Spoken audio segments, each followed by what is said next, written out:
Assalamualaikum warahmatullahi wabarakatuh. Jamaah sekalian yang dimuliakan oleh Allah, kita bertemu lagi di channel YouTube Iman Dakwah. Ada satu surah dalam Al-Quran yang sering kita baca, minimalnya 17 kali dalam sehari, yaitu ayat kelima dari surah Al-Fatihah.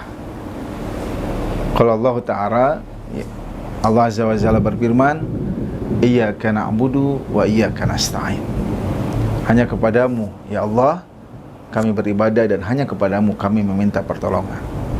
Ada dua kata kunci dalam ayat ini. Yang pertama adalah na'budu, yang kedua adalah nasta'in.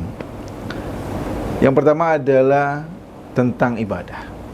Apa sebetulnya ibadah itu? Ibadah dikatakan dalam sebuah kitab oleh para ulama, ismun jami'un likulli ma yuhibbuhullahu wa yardahu. Ibadah adalah sebuah istilah likulli ma yuhibbuhullahu wa yardahu, bagi setiap yang dicintai dan diridhoi oleh Allah, minal af'al wal aqwal, baik perbuatan maupun ucapan. Karena itu ibadah bukan hanya sebatas ritual semata, tapi apapun ucapan kita, perbuatan kita, selama diniatkan untuk mengharapkan ridho dan cintanya Allah, maka itu menjadi ibadah. Karena itu Rasulullah SAW dalam sebuah hadis mengatakan, la tahqiranna minal ma'rufi sayyan. Jangan pernah engkau remehkan sedikit pun kebaikan. Walau antalqu akhuka biwajhin talqin. Meskipun engkau sekedar menampilkan muka yang penuh senyuman kepada saudaramu. Karena itu adalah ibadah.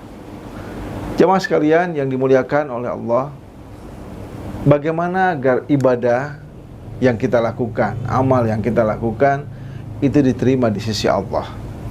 Karena jangan sampai kita melakukan amal ibadah tapi ternyata sebanyak apapun yang kita lakukan tapi tidak memenuhi syarat diterimanya amal tersebut, syarat diterimanya ibadah tersebut, maka menjadi sia-sia. Dan itu yang pertama, syarat agar ibadah kita diterima oleh Allah adalah ikhlasun niat, senantiasa mengikhlaskan niat. Pada episode selanjutnya saya pernah mengulas tentang bagaimana pentingnya niat itu dalam sebuah amal. Adapun yang kedua, syarat agar diterimanya ibadah yang kita lakukan adalah mutaba'atur rasul, senantiasa mengikuti apa yang diteladankan oleh Rasulullah sallallahu alaihi wasallam. Dalam Al-Quran Allah Azza wa Jalla berfirman, Qul in kuntum tuhibbunallah fattabi'uni. Katakanlah oleh Muhammad, jika kalian mencintai Allah, fattabi'uni, maka ikutilah aku. Yuhibbukumullah, maka Allah pun akan cinta kepadamu. Wa yaghfir lakum dzunubakum, dan Allah akan ampuni dosa-dosa kalian. Mengikuti Rasulullah bukan hanya merupakan kewajiban, tapi juga menjadi indikator kecintaan kita kepada Allah. Karena itu, agar ibadah kita diterima, maka teladanilah Rasulullah SAW dalam sholat kita, dalam zakat kita, dalam umroh kita, dalam haji kita, dalam setiap amal ibadah yang dilakukan, maka lihatlah bagaimana Rasulullah melakukannya. Sebagai ilustrasi mengenai ibadah sholat, Allah Azza wa Jalla kelak akan bertanya kepada penghuni neraka Saqar, Ma salakakum fi saqar? Apa yang menyebabkan kalian masuk ke dalam neraka Saqar? Lalu mereka mengatakan, lam naku minal musallin. Kami ini dulu ketika di dunia itu bukanlah orang-orang yang mengerjakan sholat. Sudah tentu orang yang tidak mengerjakan sholat, orang yang tidak melaksanakan ibadah, Allah akan masukkan dia ke dalam neraka. Tetapi kemudian dalam surah yang lain Allah juga mengatakan, fawailul lil musallin. Celaka bagi orang-orang yang sholat. Siapa orang-orang yang sholat tapi kemudian dikatakan celaka? Alladzina hum sahun. Mereka orang-orang yang lalai. Lalai dalam mengerjakan sholatnya, tidak disiplin, tidak tepat waktu, juga lalai, tidak mengikuti, tidak meneladani apa yang dilakukan oleh Rasulullah sallallahu alaihi wasallam. Rasulullah mengatakan, Sallu kama ra'aitumuni usolli. Salatlah kalian sebagaimana kalian melihat aku salat. Dua syarat agar ibadah kita diterima adalah, yang pertama memurnikan niat kita, yang kedua adalah senantiasa mengikuti Rasulullah. Kata kunci kedua yang terdapat dalam ayat kelima surah Al-Fatihah tadi itu adalah tentang isti'anah, meminta pertolongan. Ada sebuah nasihat dari Rasulullah Shallallahu Alaihi Wasallam kepada Ibnu Umar. Rasul mengatakan, ihfadillah, jagalah olehmu wahai anak muda Allah. Yahfadka, maka Allah akan menjagamu. Jagalah hak Allah, jagalah hak Allah untuk diibadahi, maka Allah akan menjagamu.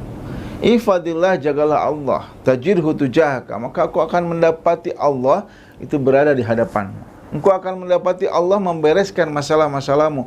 Engkau akan mendapati Allah memudahkan langkahmu dalam mencari keriduannya. Faidha sya'alta, kalau engkau ingin meminta, pas'alillah, maka mintalah kepada Allah. Bukan kepada makhluk, bukan kepada orang yang kita anggap dia pandai, bukan kepada orang yang kita anggap dia mampu menyempurnakan permintaan kita. Tapi kata Nabi, wa idza sa'alta pas'alillah. Kalau engkau meminta sesuatu, maka mintalah kepada Allah. Wa idza sta'anta, dan ketika engkau meminta pertolongan, pasta'in billah, maka minta tolonglah kepada Allah.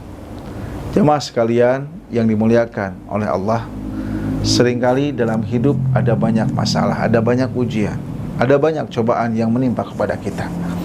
Tetapi seringkali kita tidak kembali kepada Allah. Padahal sebaik-baiknya ujian, padahal sebaik-baiknya musibah, itu adalah yang mengantarkan kita untuk menjadi lebih dekat kepada Allah. Inilah makna yang bisa kita gali, makna yang kita bisa tadaburi daripada ayat kelima surah Al-Fatihah ini. Mudah-mudahan Allah senantiasa menjadikan kita orang-orang yang ikhlas dalam beribadah, orang-orang yang mampu meneladani Rasulullah SAW dalam setiap jengkal hidupnya, orang-orang yang mampu untuk tulus terus meminta kepada Allah, berdoa kepada Allah, meminta pertolongan kepada Allah. Demikian jemaah, kita bertemu di episode selanjutnya, tetap di channel Ima Dakwah. Aqulu qouli hadza wa astaghfirullah li wa lakum. Wassalamualaikum warahmatullahi wabarakatuh.